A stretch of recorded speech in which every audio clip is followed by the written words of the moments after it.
It's Dr. Ted Sibick again. As you can see, I'm out here in my oak tree garden, so to speak. I planted these white oaks about 15 years ago, so they should be starting to hopefully have acorns very soon. I planted them in an easterly direction for a very specific reason, and that is that the sun comes up over here in the east, and in the mornings this is where I do my Qigong. And if you know anything about energetics and Chinese medicine and so forth, that's the peak of yang rising, noon being the peak of yang. Well, the oak trees are also very yang in their energetics, and oak trees were prized for their wood for sailing ships, and they're still used in planking and decking as well as furniture, but it's a very hard, dense wood. It takes about 100 years for a white oak to fully mature, about another 100 for it to come into its peak, and then about another 100 for its decline. So I'm hoping these trees will be around for about 300 years, and long after I'm gone, hopefully, and they'll still be here. But the energetics of the oak trees are amazing.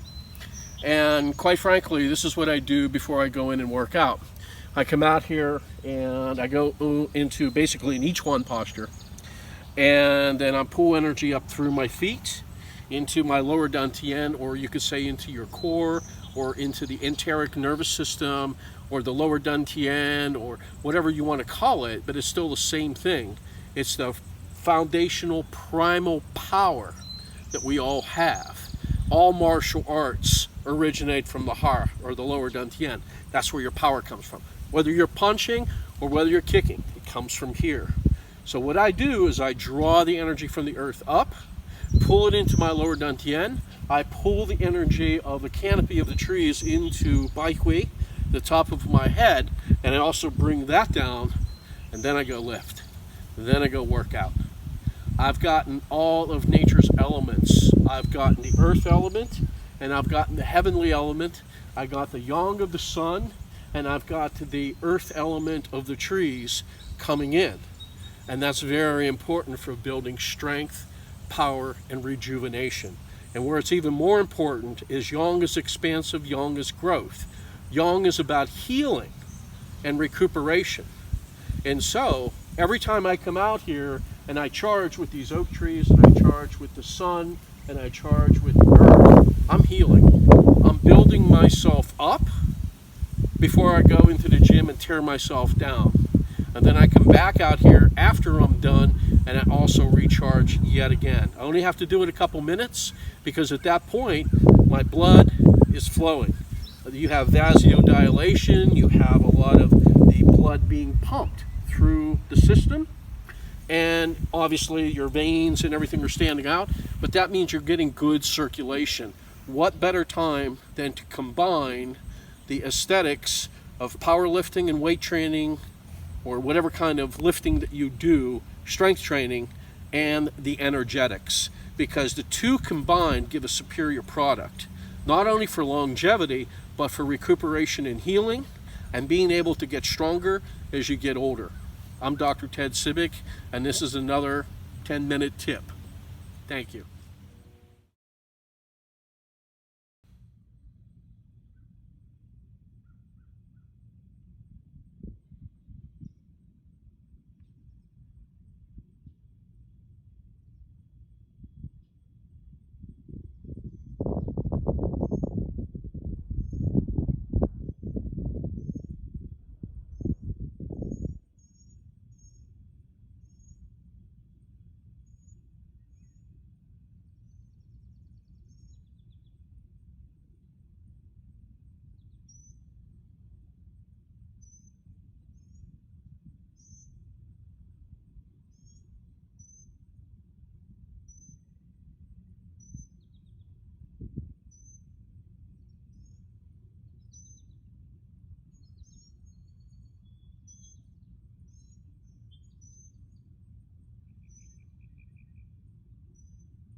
A lot of people, I don't think, really are very clear on what Qi is. And Qi, according to the way the Western mind thinks of it, it's life force, it's life energy. But it's much more than that. It's the connection between everything that is physical or in form on this planet, including us, and everything that is spiritual, which is not in form or which not has taken form yet. So Qi is kind of the communication between the tangible world that we live in with our five senses, or as we say in Chinese medicine, the portals, the open parts of the human body, and the heavens, or the energetics of the spirit world, or you could say your spirituality, or you could say your higher self, or you could say your enlightened consciousness. There's so many different ways that I could phrase it, but really at the end of the day, it really comes down to how do you walk as a person in form holding a spiritual being inside of you. So I think Wayne Dyer was one of the people that stated, we are spiritual beings having a human experience. And that's one of the best ways that I can describe why you would want to have a practice like this, because nature brings out the best in us. Nature is the very thing that allows our primordial reptilian brain to calm down. A lot of people call it earthing, and a lot of people call it grounding.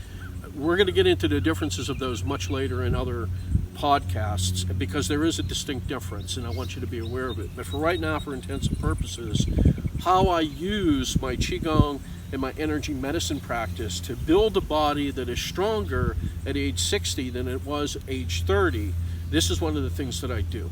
And that is incorporate my Qigong and my Qi building. My Qi and Gong means work, or it means working towards a more masterful way of cultivation. And I'm trying to become more, a craftsman of my Qi. I'm trying to become an artist of my Qi. And that means that I'm trying to develop my internal body as much as my external body, to have the physical strength as well as spiritual strength. Because life is tough, people. Life challenges you both ways. And I think some of the hardest challenges really are not so much of the physical body, but they're of the mind. They're of the mental body. They're of the spiritual warfare that we have to go through in life's trials and tribulations. So I cultivate and train both every single day. I just happen to link the two together in my workouts of mind and body. But to me, they never were meant to be separated. And I think today we think of them as very separate entities. A lot of people will go to the church and they'll go to the gym. As I said, my gym is my temple, but this is also my temple. And this is where I have this cohesion that comes together every single day. It's a part of my daily cultivation and practice. It has been this way ever since I can remember. And I've never deviated from it, even when I've had surgeries and so forth. It's the thing that allows me to persevere. It's the thing that allows me to keep getting up in the morning and moving on towards being a better person every day, being a better version of myself every day. So I encourage you to try to maybe implement some of these things. Even if you're a staunch gym rat, or you're a power lifter, or you're a bodybuilder or something, incorporate some of the energetics. And if you need to learn how to do that, please come and train with me. I'd love to teach you, because I know I'm one of the few people that integrate this together in such a fashion. And really, this was the essence of the ancient martial arts, the samurai, right? They would integrate the physical training with meditation and mindfulness, and that was part of their everyday training. And I'm just trying to bring that back into a Western mindset for the benefit of all people concerned. This is Dr. Ted Sibick. I hope you enjoyed this little podcast, and I'll be talking with you soon. Blessings.